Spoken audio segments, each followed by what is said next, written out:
All right, everyone, welcome back. This is round one, back nine coverage from the 2019 MVP Open at Maple Hill. This is Road Life commentary coming at you. I'm Nate Perkins, joined here by the newly crowned five-time world champion, Paige Pierce. I'm so excited to be back. This is the back nine, like you said. It gets really long, super technical. Right now, I'm at 3 under, Sarah Hokom's at 1 under, Amanda Melwiki's at 2 over, and Kristina Draeger is at 11 over. Yeah, like you said, the back nine of this course is really where the distance is going to come into play a little bit more. Saw some long putts from you to start this tournament out. Yeah, I'm hoping to keep that going back on the back. And this is probably the signature hole, the castle hole. It has its own name. Really? It's gotta be, right? I don't know. There's a lot of good ones here at Maple Hill. It's really hard to pick. The castle hole has always been an epic one. It's hole 10 this year, par 3, 255 feet. Plays more like 330 maybe? What do you think, Paige? Yeah, something like that. About at least 300. And honestly, it's very tricky because the closer you are to the wall, the trickier your putt is. So you want to get it up there, of course, but not too close to that wall. Yeah, it can almost be unmakeable if you're right up against that wall. Yeah, or force you to throw a turbo putt or something like that. So Amanda doesn't get quite all the way up there, but she's far enough away from the wall where she can use her normal putt. And Kristina, the AmSide winner of this event last weekend, is now throwing. She is a little bit nervous. I talked to her during the round. She said that, this is her first time on a feature card, and she's not a pro by any means. She's looking to play Am Worlds coming up soon, but she's just embracing this. She lives about an hour away, so she's pretty excited to be here. And that's really one of the dangers of the castle hole. You kind of got to pick. You want to get it either way on top or choose to kind of lay it up to that right side. Yep.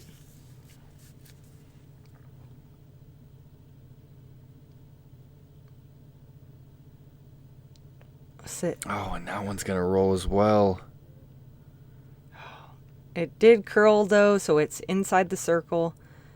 But that's just, like you said, you definitely got to choose. And she needed a little bit more power on that one to get it up high. Oh, no. And that one just hung on to her hand a little too long.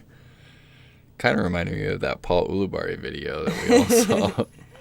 All right, Hokom. This is a great-looking putt. Instant replay action. Awesome. Jump, push putt, up onto the castle. From in the woods. And Sarah's moving to 2 under par through 10 holes. Anything under par here is going to keep you in the mix. Oh, definitely. For this tournament. And Amanda connects on a great putt there.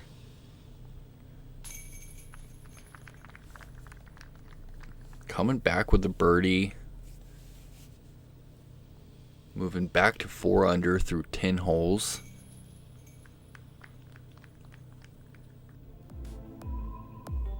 And we are moving on to hole 11, par 4, 670 feet.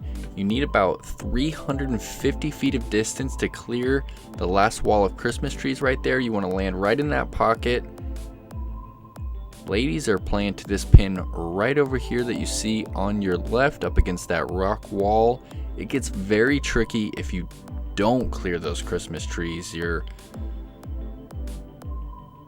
really out of position if you can't get to that first landing zone. Yeah, kind of similar to hole 1 in that aspect. You don't want to be anywhere near Christmas trees or your approach is super, super difficult. And that's a full flight from Sarah on that forehand. She's happy with it. I believe she just cleared those Christmas trees. And this is really a great hole for you to just open up, display some of your distance. huge advantage for you to be able to take this overstable disc and just crank on it. Yeah, this is my Biofusion Defender. It's my favorite driver. I'm just ripping on it. You can put a little turn on it and it gets that glide, but it's still going to fade out overstable finish. And I will be past the Christmas trees, but I think I might have got a little bit too much hyzer, so I might be on the left side. This course is pretty cool because its primary objective is a Christmas tree farm. And so every year the course is slightly different, at least on these Christmas tree holes. It's the same hole, tee pad to basket, but the terrain changes a little bit. It's pretty cool.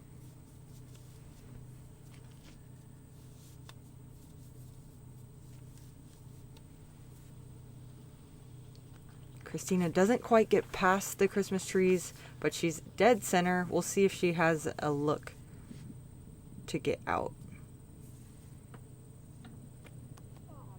Oh. A little bit early.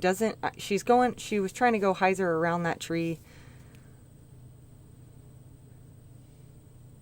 but she gets it out there now. Just a sea of Christmas trees. You really want to clear these to have any chance of birdie on this hole. Amanda was pretty far out of position. I believe she's just laying that one up to make the approach a little easier. She's got about 200 left on hyzer to the pin. Wow. That was a great spike hyzer. Unfortunately, a little bit too short and to the left. But I love that release she just had. Oh, man, that was tracking.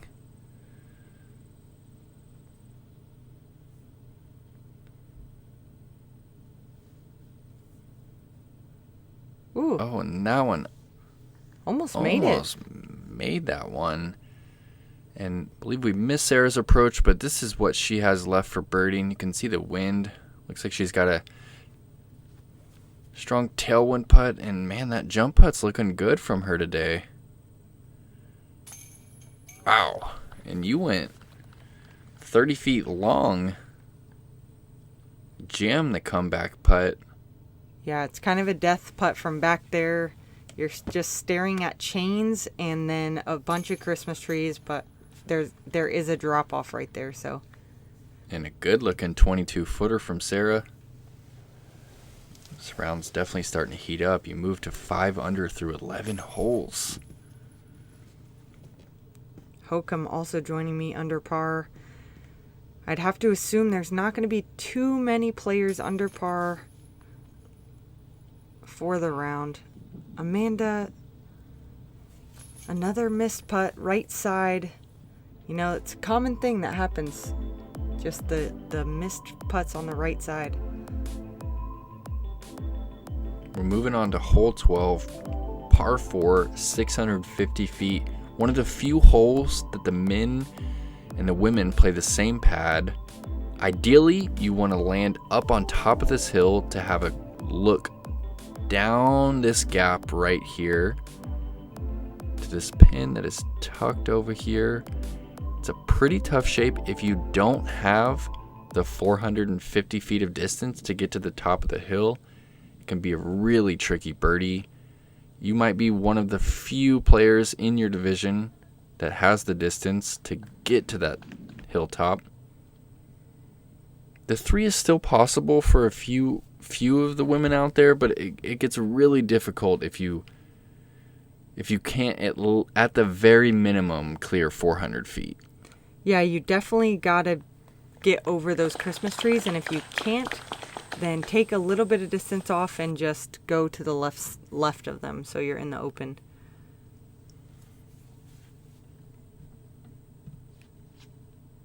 Kristina, a little too nose up. This is going to leak way left.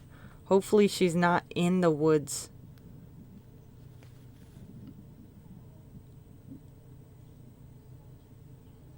Clean out, but still a little bit shy of where you want to be to attack the green. It's the first sidearm we've seen of Amanda. It looked great coming out. Nice spin. And you're just a little bit out of position. Put a move on that putter, though. Great looking angle.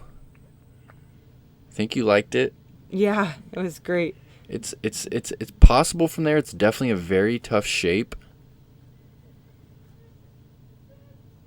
Oh, and Sarah with a beautiful approach, but gets a huge rocket skip off that green. Ooh, back-to-back sidearms. And this one was super clean. Great approach. You know what she's approaching right there? I don't, actually. Some overstable MVP mold. Yeah, it was definitely Maybe overstable. the Entropy. I know the Entropy is a popular harp-type disc. Yeah, it just came out a couple months ago. That one almost looked like a mid-range, though. Is it Entropy a putter? It's like a putt-and approach. Okay. It's like one of those that's in between. And yeah, she cleans up that stroke a little bit. Get that on the pole. And is that where that shot landed? That is amazing. Wow. And that was a blind approach that you had to the basket, correct? I couldn't see the basket itself, but I could see the gap, most of the gap. And I know my putter pretty well, so if I just put that Marshall on a turn, it just kind of holds it. And that was a huge stroke swing. You picked up 3 strokes on Hokom right there. And we're moving on to hole 13, par 3, 405 feet. You're teeing off straight downhill. And this one is so tricky because you're teeing off from on this hill that's very exposed to the wind. And then you tee down into this tunnel where the wind is completely different. This has always been one of the more difficult birdies out here at Maple Hill. There's really not a lot of OB to speak of, but because of how tight that gap is and how far away, you're going to see a lot of bogeys on this hole. Yeah, look at all these wind bounces. It's like you said, this is the windiest hole on the course, I would say. And it's really showing right now, even my shirt flapping around.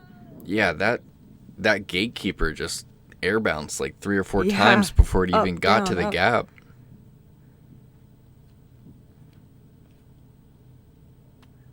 I mean, look at these discs just bouncing around in the air. It's crazy looking, and something you absolutely have to account for because this is a very common thing on this hole. So the lower the better on this release, and just try to kind of knife it into the gap. Yeah, low is good, and anything that if you really expose the disc too much on any sharp angle, whether it be hyzer or anhyzer, the wind is really going to exaggerate it. See, Sarah's was just a little too much Annie, and the wind just pushed it even further left. And these approaches can be really tricky. Yeah, sometimes you can see the basket from down there left where Amanda was, but you're lucky if you can.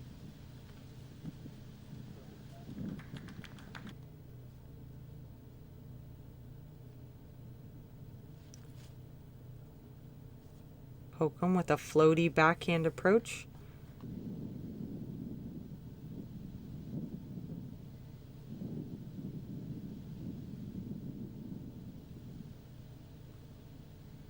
And even down here in this protected green, you can see the wind coming into play. Just a little low from Amanda.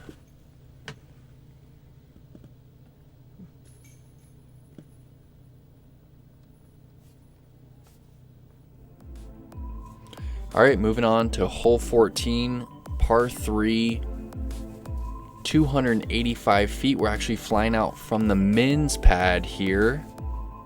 The women's pad is just off to the left, but you're going to still have to carry water the entire length of the hole. This is kind of what I think of when I think of signature Maple Hill right here. Okay. Hole 14. I can agree with that. I think this is one of my favorite par 3s, and Hokom throws it so well with a sidearm too. She's throwing a super flippy fairway driver on a hyzer over the water and letting it get a late flip and landing inside the circle. Such a difficult shot. And you're going a little bit more traditional. You're going high spike hyzer. And that's a good safe shot, but that also puts you in a tricky position whether you're going to run for that death putt or lay that one up. Yeah, if you don't get your drive wide enough, you are now faced with a very difficult decision on running a putt or not right at the water. Also, if you hyzer too much too early, there is a pond that you can find on the left side of the hole. Certainly in play. Luckily, Amanda just hit a tree and kicked towards the fairway, so she will not be out of bounds. And you can see the wind coming off the water right there. Kind of shoving those discs further away from the pin. Also leaving you guys with some headwind looks right at the water. Not the ideal putt you want. And Amanda wants nothing to do with it. Lays that one up. Hokom looks to be running it, though. Such a sketchy putt.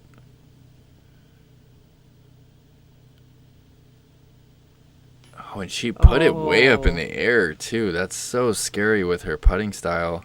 Just a tiny bit low. And did you lay that one up? I did lay that one up. Okay. Yep. There's the deputy right there. I didn't want anything to do with that water. Yeah. 6 under feels good at this point in my round, so I'm not trying to add any overstrokes to that.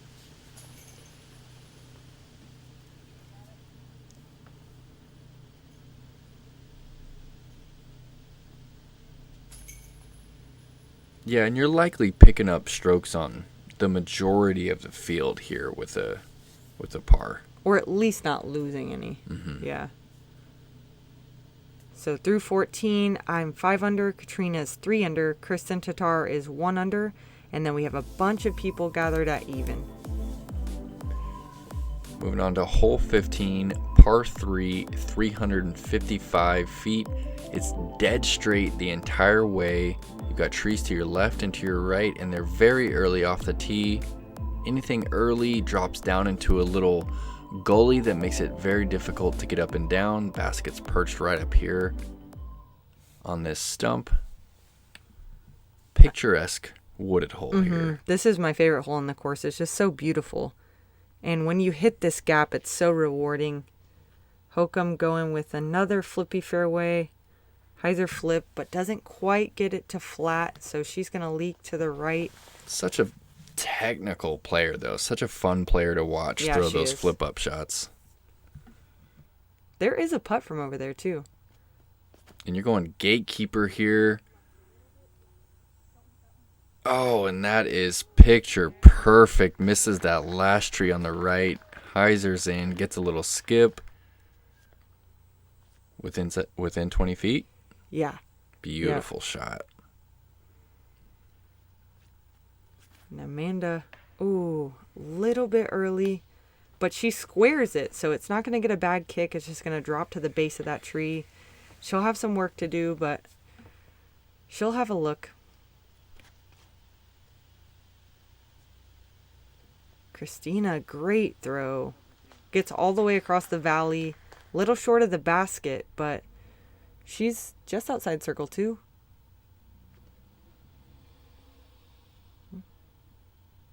And Amanda had a pretty clean gap. She goes pure hyzer all the way up there. She's going to have a long look for her par.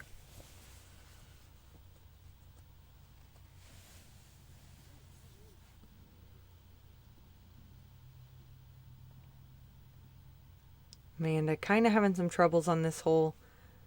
Looking to hit a big one here. Oh, she lays it up. Decides not to add any more strokes to it.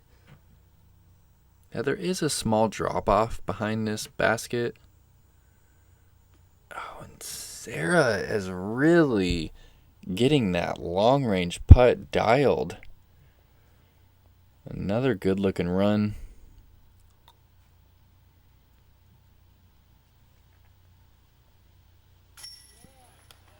Solid.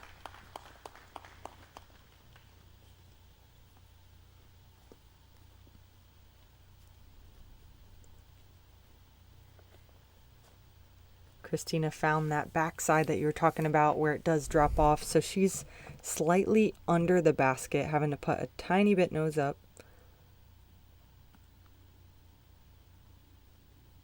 Doesn't connect. And you can tell she's just a little bit out of her element. You know, the nerves are definitely running high on this filmed card. And that is just, that's an absolute park job right there. That's the closest one I've seen in a while. That's a great pickup. You're moving to 6 under par through 15 holes. You're leading the way. And we are moving into another contender for a signature hole out here at Maple Hill. Hole 16, par 3. Is it only 405 feet? Yeah, it is. Really? It's downhill. No way. This one's like 550 or something. Anyhow, more like 500 feet, maybe plays like 400 feet because of how downhill it is, but you can see the basket the entire length of the hole. Such a beautiful fairway. Yeah, it's 530. I can see it up on the sign up there.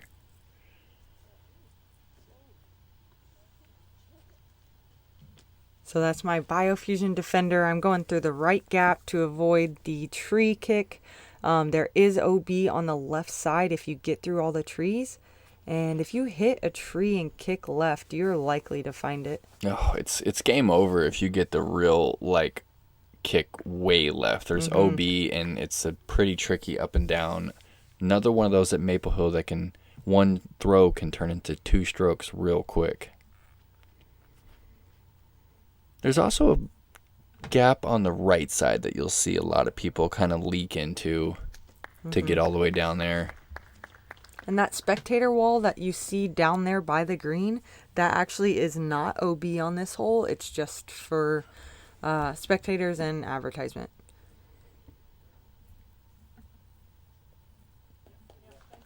Kristina kind of skips over to the left side where those trees are, but she didn't get through them, so she will be safe. But it's pretty tricky from in there. As you can see, she had to pitch out.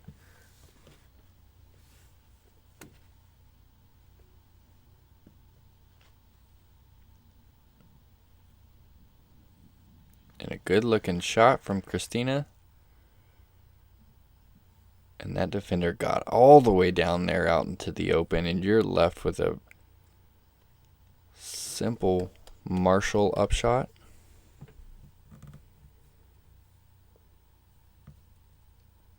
Amanda now from Circle's Edge. All right. All right. Runs it in. It's a good one. Oh, that's right. It's a par 4. Yes, it for is. the women. Okay. I'm like, wow, she tooted it. And it's definitely a justifiable par 4. I mean, this is a great 3 any day for men or women. Yeah, it's a really hard one to get the gap all the way through.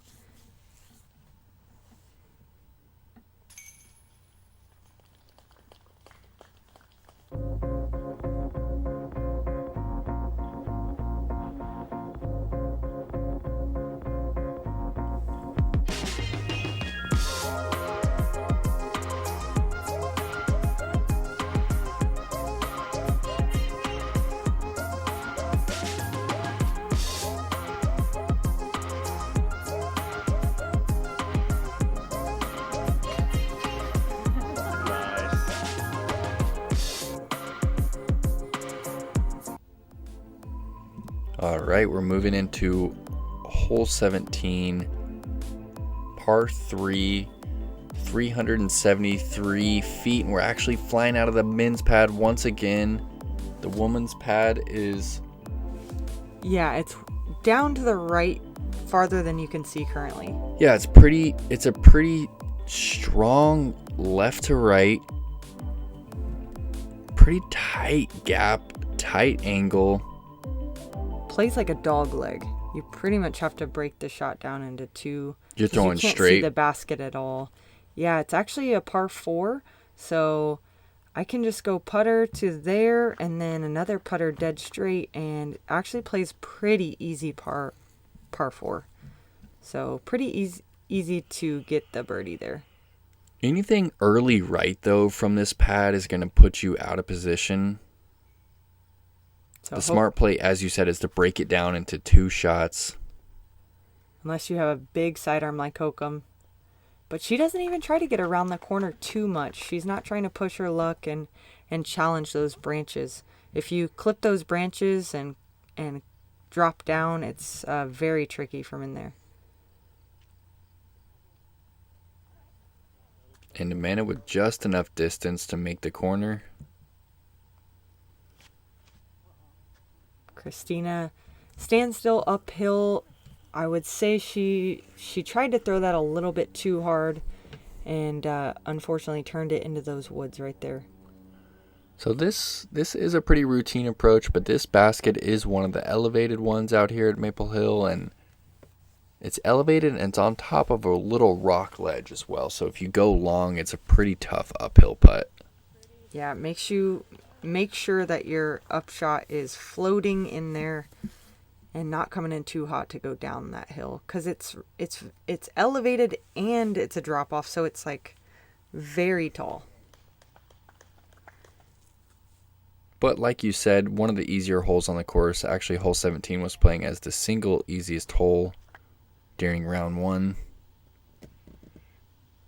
And this might be a 20-footer, but this is a pretty scary one with how steep that drop-off is behind the basket. A little bit low. Sometimes those ones, the scary ones, are hard to fully commit to. Oh, and you and Sarah both are just parked for birdie 3s. You're moving to 8 under. Sarah's moving to 2 under. You guys are pulling away from this card, and you are separating yourselves from the rest of the field, really. And we're moving into the final hole of round 1, hole 18. It's a par 4, 605 feet. You've got a new OB wall here, deep and left. You've got an OB rock wall the entire length of the hole on your right. And then the basket is actually on an island green right here. This rock wall right here that we're flying over separates this from this green right here. I mean, such a tiny green. You need 350 feet of distance at least to even consider going for this green.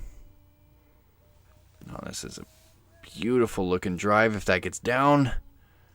Yeah, just not quite enough turn on my Ballista Pro there. I was trying to get around the corner and give myself an opportunity to go for birdie, but just didn't turn it enough, so I'm OB left. Sarah with her trace getting all the D, even with the branches taking some distance off. She's well across the bridge, and with the sidearm as good as hers, she might be in a good enough position to go for that green. Yeah, she's right on the edge of whether or not she could go for it. Amanda, great looking straight shot that gets a little bit of turn. She hits those same branches, but hers kind of stops right there.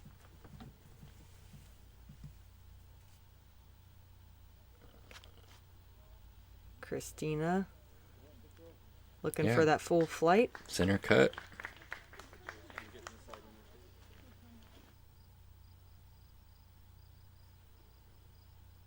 And this is a little too deep. So Amanda's going to lay that one up safe. And nice, she's going to be left without 100 feet. Yep. And it looks like Sarah's also opted to lay this one up.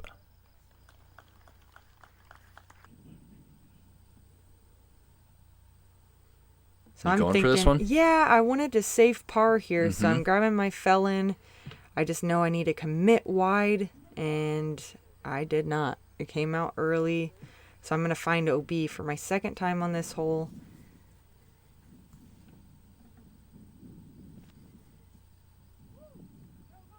That was beautiful. Oh, it's beautiful. She liked Was it. that long, but or where did no, that hit? it was a little bit short, actually. Yeah, it looked perfect, but yeah, the view that you guys have right now is really the same view that all the players have. You really can't quite see the entire green when you're approaching here. Makes it that much more difficult. It's very tricky, and you've got the stands right there, all the people watching. It's definitely a nerve-wracking approach to this final hole. And so if you saw the drop zone, that is only if you ever crossed the island and landed OB. But since I never crossed the island, I'm putting from right there. And not really makeable, so just trying to get it on the green.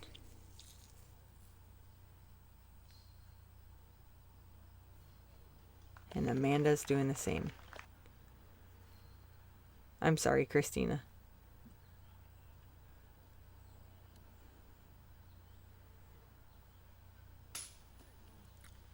Oh, and that one just hurts, and she's just laughing it off.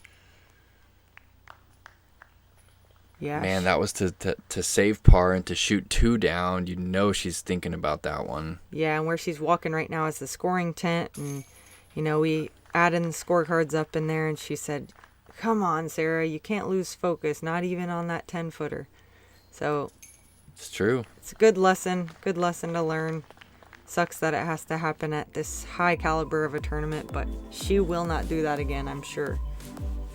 And even after a double bogey to finish, you shoot a scorching 6 under par to lead the pack. Sarah Hokom finishes at 1 down after missing that short one.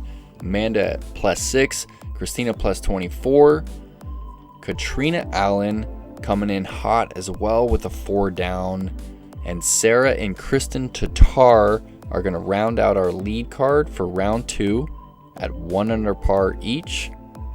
Thank you guys for tuning in and listening to commentary from the road. I really enjoyed watching this coverage. Shout out to GK Pro for having us on and this awesome footage.